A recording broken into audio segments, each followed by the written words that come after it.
ఎవరి కోసమైనా వెయిట్ చేయడం వల్ల మనకి ఏమైనా యూస్ ఉందా? ఎవరి కోసమైనా వెయిట్ చేయడం వల్ల నీకు ఏమైనా యూస్ ఉందా? తెలియదు. మనకి తాగేది తెలియదు.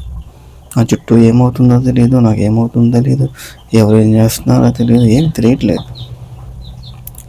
ఎవరి గురించి వెయిట్ చేయడం అనేది కరెక్టా? చేయడం కరెక్టా అంటే నిజమైనటువంటి ప్రేమలకు ఇవాళ కాకపోతే రేపైనా కలుస్తాం.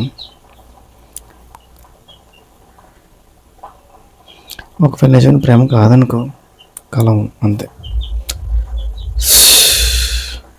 అని ఎవరో ఏదో చెప్పారని చెప్పేసి ఆ అమ్మాయి వెళ్ళిపోయింది అనుకో, అంటే ఎవరో నీ గురించి తప్పుగా చెప్పారు, ఎవరో ఏదో ఏదో చెప్పారని చెప్పి నేను తప్పుగా అనుకుని ఆ అమ్మాయి వేరే వాళ్ళతో వెళ్ళిపోయిందే అనుకో, అమ్మాయి నిజమైన ప్రేమ అయితే కాదు.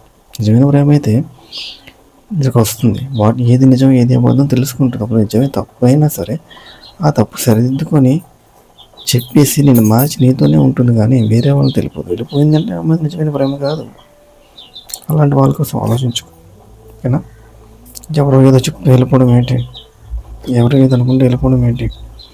లేదా కొంతకాలం పాటు గ్యాప్ వచ్చింది, సంవత్సరం 2 సంవత్సరాలు గ్యాప్ వచ్చింది, కలవలేదు, ఎక్కడో దూరంగా ఉన్నాం, కనీసం చూడలేదు కూడా అంటే మర్చిపోద్దా? మర్చిపోయిందని నీకు ప్రేమ ఎక్కడ ఉంది? అర్థం ఏంటి? రేపు పొద్దున్న నీకు పెళ్ళి అయినా సరే, లేదా పొద్దున్న నీ లైఫ్లోకి తను వచ్చినా సరే, నువ్వు ఎక్కడికైనా వెళ్ళింది అనుకో, అంటే వేరే వాళ్ళు వెళ్ళిపోద్ది అనమాట, గ్యాప్ వచ్చిందని. అంతేనా?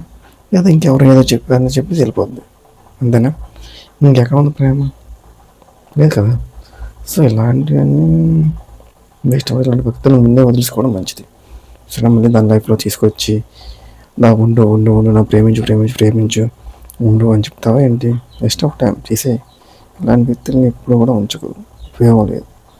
అర్థమైందా? వాళ్ళ కేటగిరీ వేరే అనమాట. వాళ్ళు ఏంటంటే చాలా మందితోటి టర్నింగ్ తిరుగుతూ ఉంటారు అన్నమాట. నువ్వు ఒక్కడితో ఉండిపోరాడు. Waste of time.